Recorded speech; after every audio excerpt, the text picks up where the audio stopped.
In March 2020, the whole world turned upside down. The COVID-19 virus had become a global pandemic. In order to save lives and stop the spread, most of the world was shut down. Gatherings of over 15 people were prohibited, and coming together as a church seemed completely impossible. But the church never was a building. Thursday morning, I woke up first thing in the morning. I had this prophetic dream from the Lord, and it rattled me to the point I was almost useless for most of the day. By the end of the day, Thursday, the entire world changed. All of a sudden, this excitement rose up in my spirit, and I felt like God has just prepared us for such a time as this. Maybe the physical doors being closed wasn't the worst thing that could happen. We could still be a community. We could keep helping each other and sharing the hope of Jesus, maybe even more than ever. The building can close, but the family will stay wide open.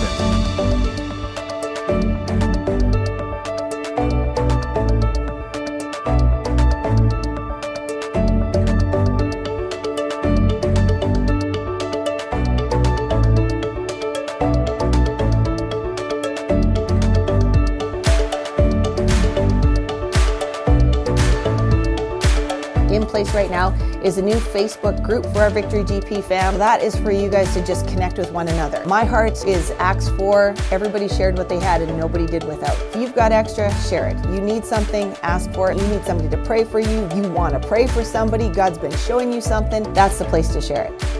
And then you guys actually did. In new and unprecedented ways, you were all sharing things that God was saying to you in dreams and visions and through the Word. You were praying for one another and testifying to the breakthroughs that God was bringing. Everything from extra food to shoes and bicycles. People were asking for and receiving practical help, and some of you even helped to brighten everyone's day with your sense of humor. You came together to help make care packages, and deliveries went out from the church to help keep us connected in a more tangible way.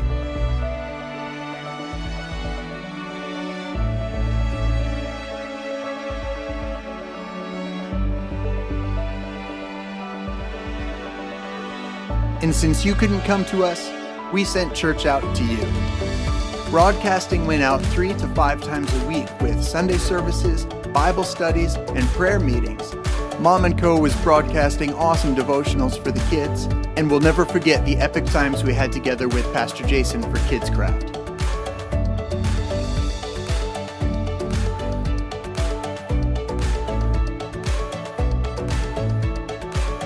Ribbit! Parents, I hope you're having fun with your kids working out today.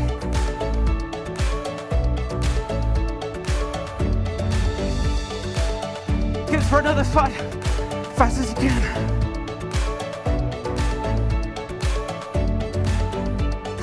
Jesus, Jesus loves me. Woohoo!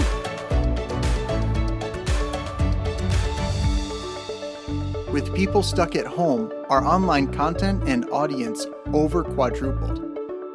This wouldn't have been possible if Heartbeat Productions hadn't let us borrow their gear for the duration of the shutdown.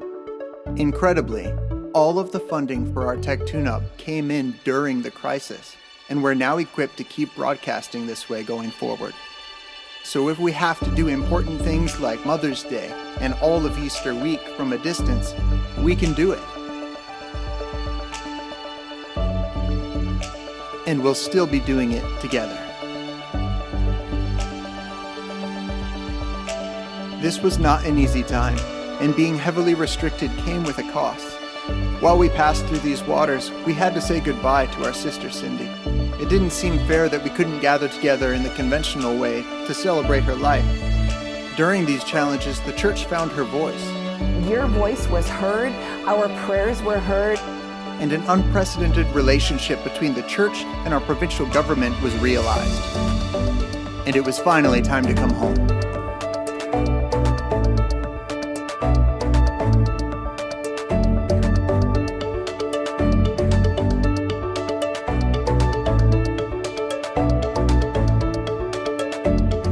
God had led us through the waters, and it was time to set our stones of remembrance on the other side.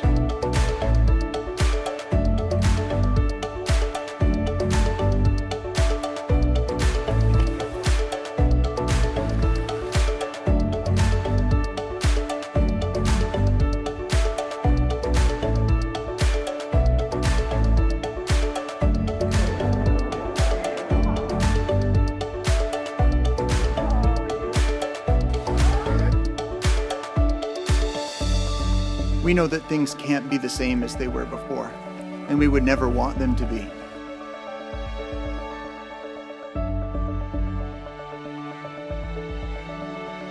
In the middle of being restricted and seemingly held back, we became more of a church family than we ever have before.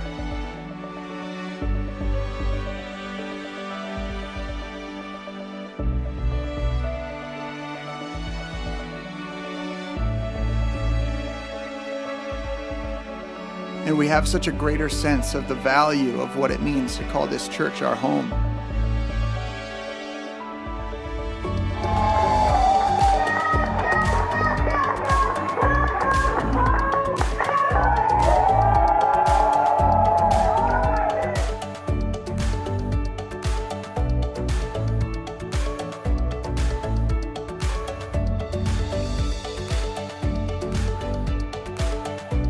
Much of the facades and formalities that held us back more than any government regulation ever could were burnt up during this trial.